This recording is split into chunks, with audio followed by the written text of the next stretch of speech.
A double dip recession. I've got mates who've lost their job. I know people who have went beyond unemployed. I've got people in my social circle. I've got friends who I can only describe as being unemployed as fuck. I know that's not fully utilising the English language, but that's what's being created these days. People who have just been forgotten about, people who are unemployed as fuck. They've just been forced to embrace the rut they're in. They're sat at home, they've got their routines, home's under the hammer, then it's man versus food. They're fucking adamant they've been missold PPI.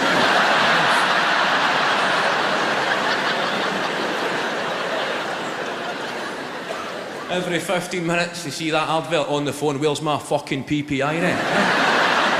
I don't know what it stands for, but I would like it back. I need that money so I can adopt a snow leopard. I feel for them. It must be tough. Under the coalition government, I love their proposals for the job crisis. David Cameron and their guys, the work experience programmes, creating jobs for people, just like normal jobs. The only difference being you don't get paid. If you're unemployed, you get to work, but you don't get any wages, but it's to boost your self-esteem. That's how fucking condescending. That's what people need. Last Friday of the month, I'm going to go and check and see if my self-esteem's in.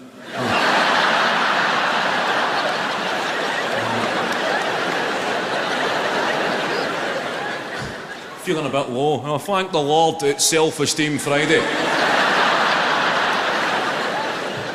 Going to try and pay these bills. Hi, is that British Gas? Listen, mate, I'm skint, but I feel terrific.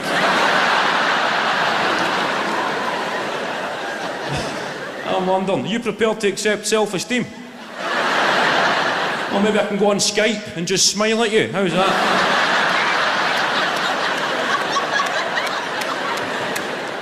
To stop people slipping into depression, David Cameron said about the work experience programmes, Pound Stretcher. They were one of the first shops to sign up to these programmes. Working in Pound Stretcher for no wages, that's pretty fucking depressing.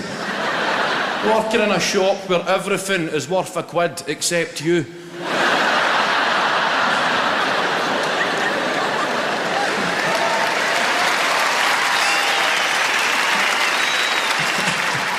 About as depressing as it gets. And you look at these guys, now what the fuck would David Cameron know about being unemployed? Now, he's never been unemployed as fuck. David Cameron's never woke up at 3 o'clock in the afternoon. He's never had a packet of flaming hot Monster Munch for his breakfast.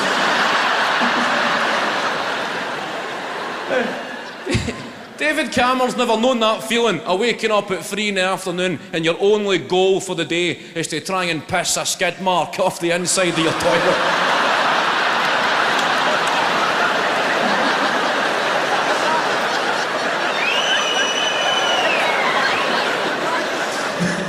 When you start seeing that as a challenge, okay, that's been 3 days, that's ridiculous. I could use the brush, but that's admitting defeat. I'm going to get a glass of water, I'm going to fucking reload here. I'll be 2 minutes, just try to get a hard on, get a bit of pressure on this. I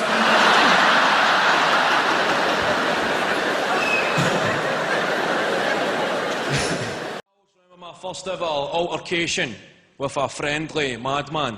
Right. It was about midnight. I was standing at a bus stop, waiting on a bus. That's the way I play the game, right? That's how I roll. At the bus stop, waiting on a bus, 2 people sat beside me. They were doing something similar, and everybody was having a good time. Sounds a bit far-fetched, but it's based on a true story. So everyone's there getting their bus stop on when a friendly madman showed up. A guy, he was across the road, and he shouted, "Hoi, you! Hoi, you! Aye, you!" Now, when you're at a bus stop at midnight and somebody instigates a conversation with "Hoi, you! Hoi, you! Aye, you!" you kinda shite yourself.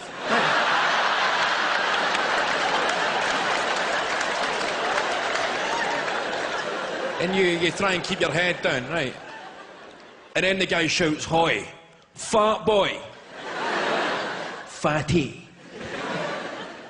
And well, I'm standing there and I'm looking at the two people. I'm trying to figure out their BMI. And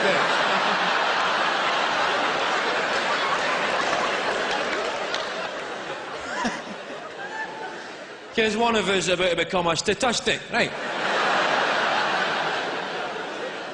But beside me were just these two big, skinny pensioner types. So, cool, this one must be for me. And the guy said, "Fat boy, give me £1 or you're getting stabbed." I thought, £1? That was quite reasonable. Panic over. I mean, I've never been stabbed, right, but I can imagine it'd be somewhat inconvenient. Maybe even put a dampener on your evening, right? You'd be covered in blood, you'd need to go to a hospital to get stitches, you'd be physically and emotionally traumatised. And here, we've got a gentleman offering me the chance to bypass such a horrendous ordeal in this current financial climate for a mere £1. Now I'm a sucker for a bargain, so.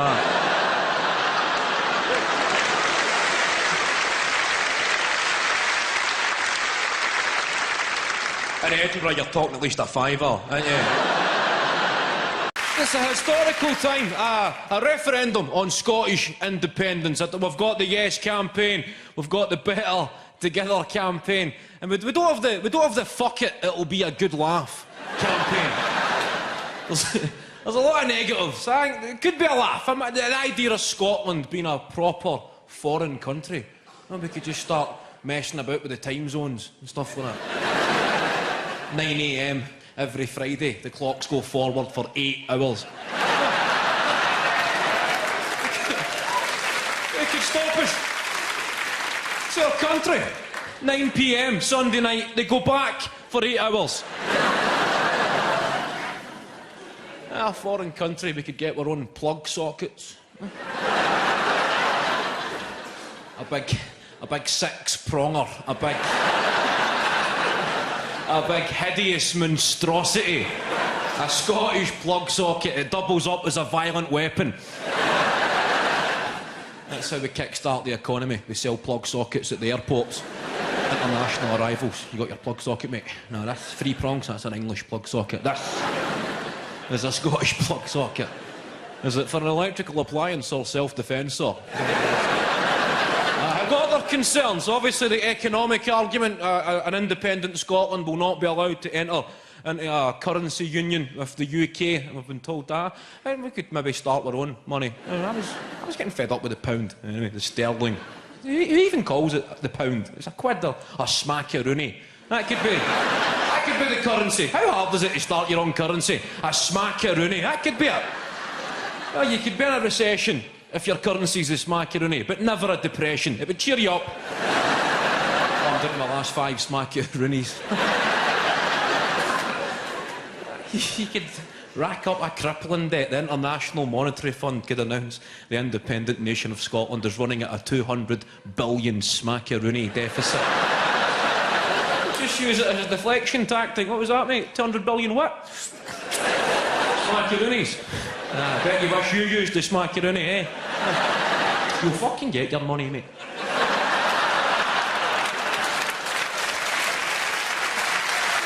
A bit of travelling. Have we got tourists in? It is Edinburgh. Edinburgh Festival was a big tourist magnet. Where's the visitors? Who have we got? Hey, big guy there. Who cheered? Where are you from? Glasgow. Glasgow. Good to see.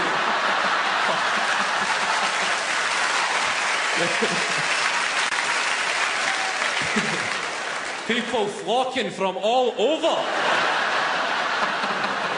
Anybody not from Scotland? Inverness. Anybody not from Scotland? We've got a guy from Inverness. the People's Independent Republic of Inverness, who recently won their battle against the Scottish oppressor to form a free state. Well, we're getting excited about that in Scotland. Independence, the referendum. We're letting 16-year-olds vote. That'll secure a record number of spoilt ballot papers. Nicola Sturgeon loves the Bobby.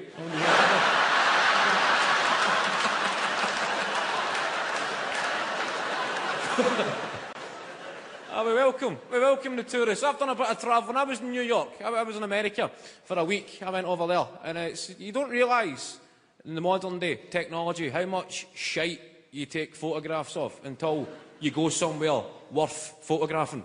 I was in New York, standing on top of the Empire State Building, deleting fry-ups.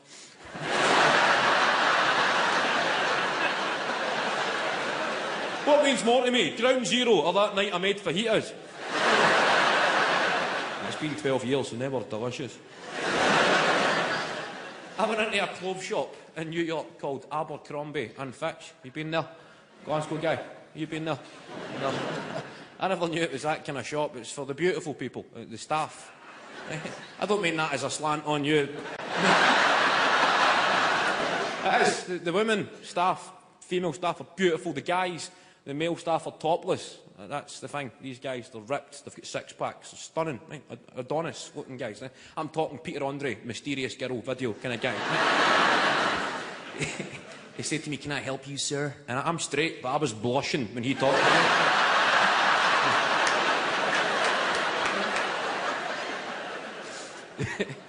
He said, "Can I help you, sir?" And I thought it would be quite funny. He said, "Oh, I'm just here to hand in my CV."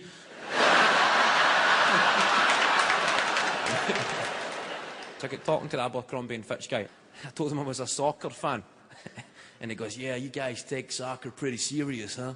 And he said, "Is it true that on soccer day in Scotland, that if you walk into the wrong bar and the other team's fans recognise you, and you're from the other side, that the main guy walks up to you and he grabs you by the ears and he sucks on your eyeball?"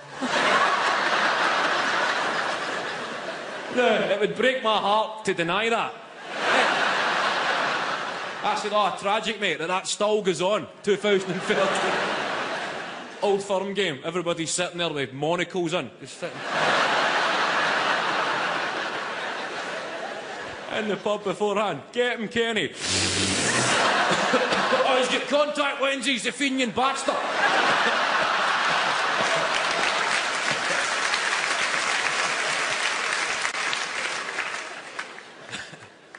We're kind of over football in Scotland. We're a tennis country, aren't we? Andy Murray this year. Yeah, listen to the enthusiasm in the room. That's an achievement in itself, getting Scottish people into tennis. You can walk into mental pubs in Scotland and see guys like that sitting arguing with the ATP Masters. "You're going to sit there, Dell, and you're going to tell me Nal Bandian would beat Djokovic on clay? Nah, you're a moron, mate. You're a moron." Pubs up, signs saying no tennis colours. I remember watching a Danny Dyer documentary about the Old Firm, and it was good to see somebody like him. Danny Dyer, he's the prick's prick, isn't he?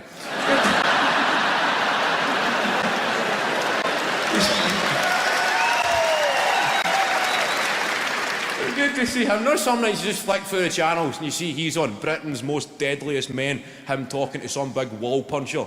Guys going, "I'm the kind of bloke, if you don't mess with me, I'll be alright, but if you mess with me, I'll fuck you up." Danny Dyer's going, "Oh, can I be your friend?"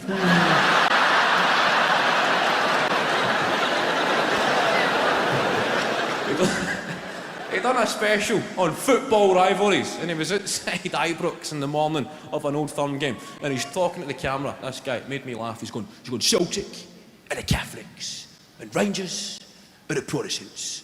I'm outside the stadium on Old Firm Day, one of football's most deadliest rivalries. I'm here outside the stadium on match day, and I'm not afraid to say, I am fucking shaking."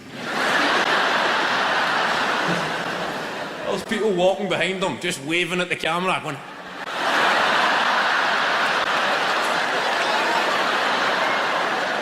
was like 10:30 on a Sunday morning. He's going, I'm a fucking tough bloke. I've seen some stuff. But today, I'm fucking petrified. The guy walks behind him with a bacon roll and a cup of tea. He shouts, come on, Rangers. He's going, it's fucking kicked off now.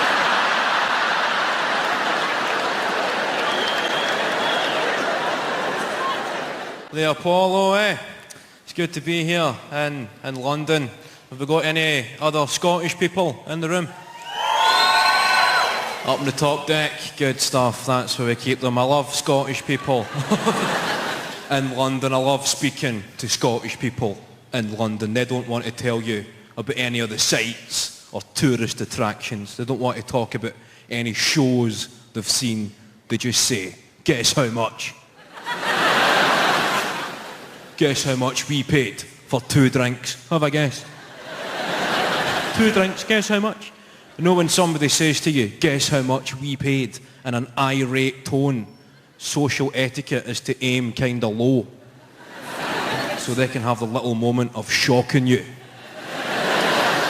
Now what I've done, I now aim high. Kill the conversation stone dead. Next time somebody says to you, guess how much we paid for 2 drinks? Just say, I don't know how much. 40 quid. That's about how much is that? We thought it was quite expensive, but it sounds as if we got a bargain. I bought these discs. You put them on your iPod. She teaches you a bit of Spanish, the voice. I can now say things in Spanish that Spanish people can say in English. That's the level I'm at. I've got the tourist stuff. Everywhere you go as a tourist, people speak English. But when you've got a Scottish accent, that's very little help. I've run holidays and I've had people translate for me into English. And you walk into a pub and say, are you still serving food? ¿Qué? Oh, he asked you, are you still serving food? Ah, sí.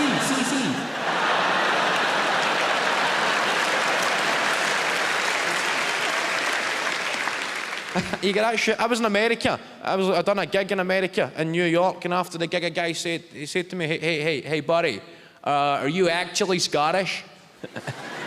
And I said, yes. And he said, man, your English is really good.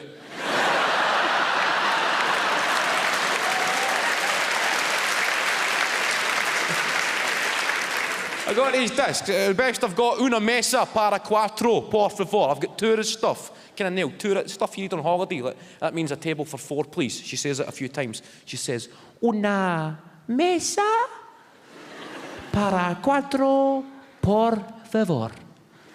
A table for 4, please. And then she leaves a beat and goes again, in case you're a moron. Una mesa para cuatro, por favor. A table for 4, please.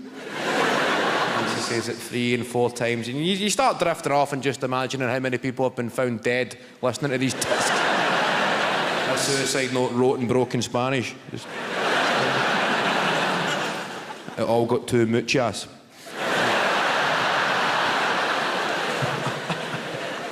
Una mesa para cuatro, por favor.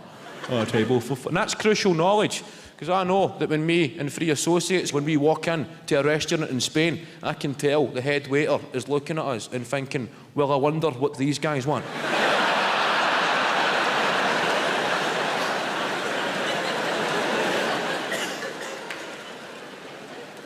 Fortunately, I'm on hand to defuse the situation. I have been thoroughly briefed. I step forward and say, una mesa para cuatro, por favor. And we get sat at the table for 4. Guy brings the menus in Spanish, and I crumble. Everybody else is losing their minds, going, what the f...